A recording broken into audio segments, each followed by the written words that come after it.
For today's video, ay magluluto na naman tayo ng bangus. Sinigang na bangus.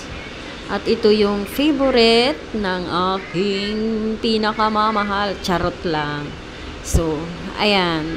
Papakita ko sa inyo paano ako tiros-tiros yung mga ingredients. Charot. Nag-inura na kitidadarahin nga sibuyas. Pinapaiyak ako palagi pag nagluluto. Charot. Di ko alam kung anong epekto niyan. Anong kasalanan ko? Bakit niya ako pinapaiyak? Charot. Ayan na yung pichay. Hugasan lang natin dyan. Sa may maliit na gripo. At ayan at atin ang igigisa. Ang igigisa muna natin ha.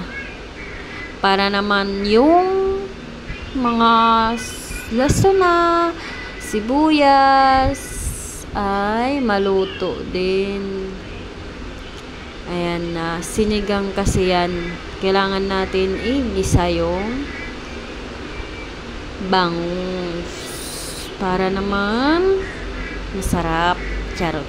Para charot. Para malasap natin yung sarap. Charot. Ayan, ba't yan natin tubig, ba't natin sinigang. Then, titirosun tanaan, pichay. Inuorhitit pichay, mga mari, mga iday, ha? Kay, maagaan pichay. Kaman na mait, imunit isisiasay.